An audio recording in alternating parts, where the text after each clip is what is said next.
We have reached the business end of the 2015 British Chess Championships, and going into the last round there are 4 players in the lead with 7.5 points. One of these is the pre-tournament favourite David Howell, and he is featured in my game of the day for round 10, which is the interesting clash between Grandmasters Flear playing white and Howell himself playing with the black pieces. I wouldn't classify Howell as having a crowd-pleasing style, but what he does is ruthlessly effective, and he has excellent nerves. These skills have enabled him to get to the 2700 level, and it's possible he could go even further, to the very top of world chess. So here he is in action with the black pieces against Flear. Black against Glenn is no easy task, as many players have found to their cost. He's tough, he's experienced, and he's got a very well thought out repertoire with white. So it's really tough to beat him with black. Howell decides to play solidly in the opening, and he chooses the Queen's Indian defence. Perhaps slightly surprisingly, Flear plays e3. This is, of course, a very solid line, but it's not thought to put too many difficulties in black's way in terms of getting a good position. So Howell continues to respond classically just by playing bishop b7 and then d5. This is one very good way to get a decent position with black against this line. White castles, black played knight bd7, and now since white has blocked the bishop in on c1 early, he's got to find a good square for it. He plays b3. And Howell plays bishop d6. Bishop b2 castles, Flear plays his knight out to c3. I mean, you can play queen e2 first in this position, and then perhaps think about maybe putting your knight on d2. But knight c3 is just a decent move. And now since black doesn't want the bishop hassled with a move like knight b5, he plays a6. Rook c1, and black plays queen e7. And this really, the setup by black is a very effective one against 5e3. Black has had no difficulty deploying his pieces, and now he really decides which central break he wants to fashion. Will he think about playing c5? Will he think about playing e5? As soon as that queen hits e7, we're thinking about a sequence such as d takes c4 followed by e5. So it's this type of thing that has put a lot of white players off playing e3. You know, you get to a decent position, but where do you go from here? Well, Flear's next move is pretty uninspiring. Knight a4. I mean, I can't get too excited about this move, as the main point of it seems to be to force through c4, c5 at the right moment, but it never seems to be able to be played to good effect. Instead, just dropping back, maybe rook c2 is preferable. And there was a game between Elvis and Jigalko, played in Jamala in 2013, which featured an alternative deployment of the white pieces. After rook c2, Elvis took on d5, played his knight to e2, black put the knight in on e4. That's a pillar of black's response. White played his knight to g3, his queen to e2, and his rook to c1.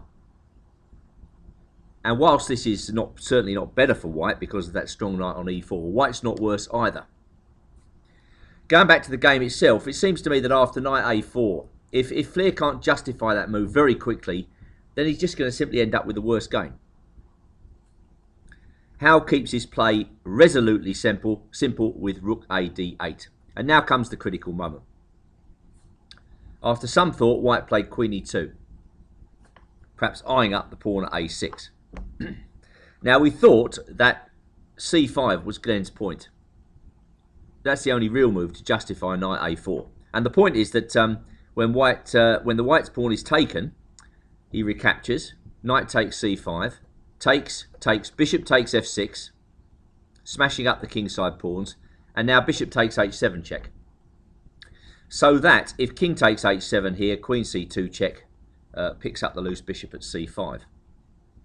But the problem with this line for white is that king g7 is simply a good move, with the idea when white retreats of playing rook h8. And suddenly out of nowhere, black has got a kingside attack. If this line isn't working for white, then I don't believe this line with knight a4 at all, because it doesn't seem to achieve very much. That knight is left on the edge, doing absolutely nothing in the game.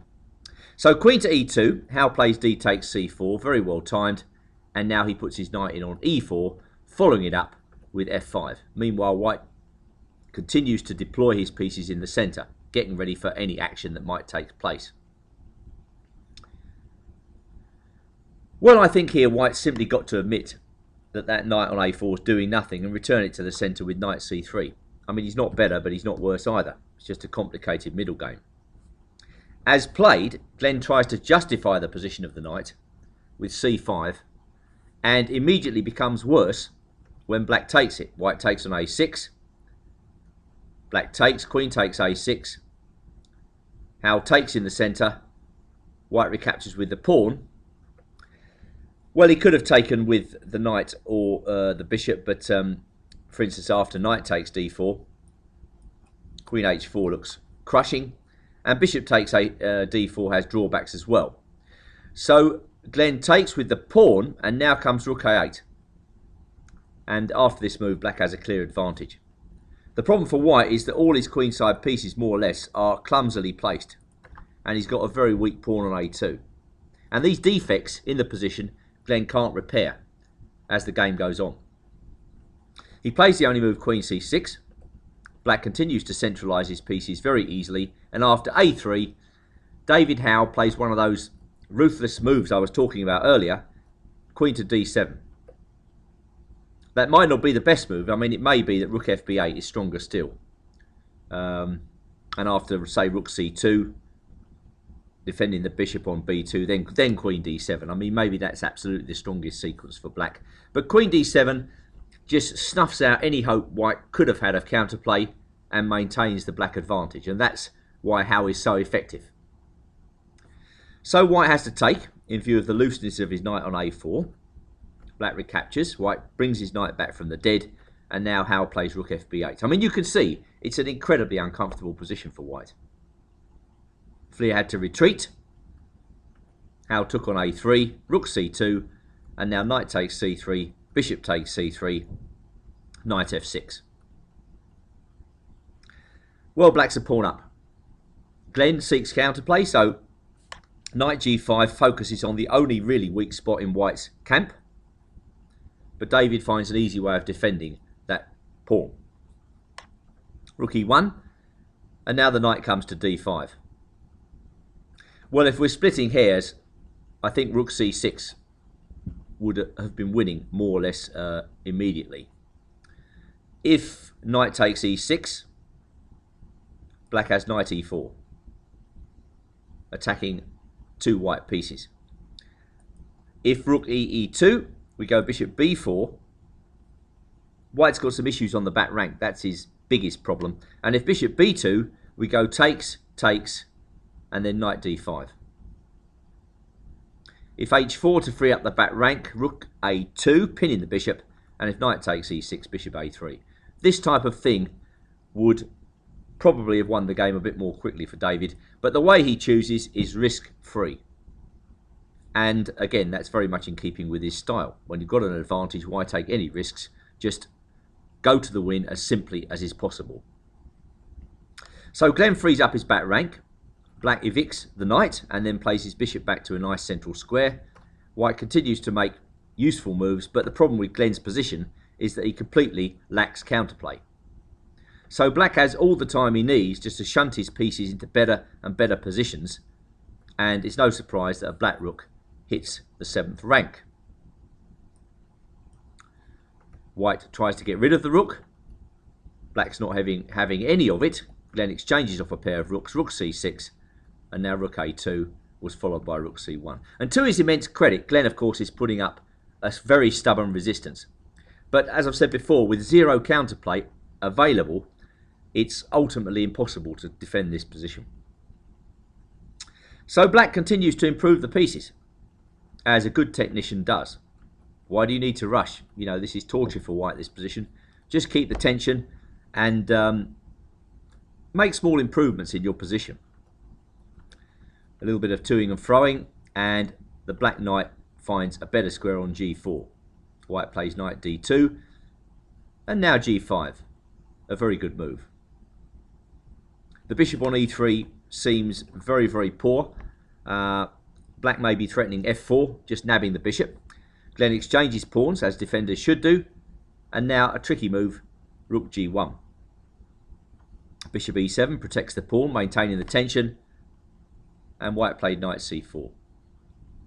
A reluctant move, jettisoning the pawn on f2. But white's hoping for a bit of counterplay with a subsequent knight e5 check. I mean, if he chooses anything else, maybe he could play rook f1. I think black can keep it simple here, just take on e3 and go check, driving the king back, g4, something like this, and the black position continues to improve whilst white is completely tied down. There's a big target for black to aim at, for instance, with the bishop. So knight to c4, knight takes f2 check, why not take the pawn? David sees no problem in allowing the knight in, he could just retreat his king. And g4 was answered by bishop f6. Knight f7 was answered by king d7, and g takes f5 by rook takes f5. So the sum total of the last few moves has resulted in black getting a passed pawn. That's what he wants in order to win this position. So rook g4 blockading, the king comes across to get rid of the knight. The knight goes to h3. There's a check and then rook h3. To the end of this game, black's pieces are much better than their white counterparts. There's a check. The king comes to h7. Glenn reluctantly takes off the bishop. And this should be just an easy rook and pawn ending. At least David Howell makes it look easy after a bit of repetition. Rook h7 was answered by king e4 in behind the passed pawn. And then rook g8. And rather than play this hopeless position on, well, as you can see, it's kind of zugzwang anyway, Glenn Flear resigned. If he moves his rook, the pawn advances. If he moves his king, the king advances. So a very effective game by David Howell.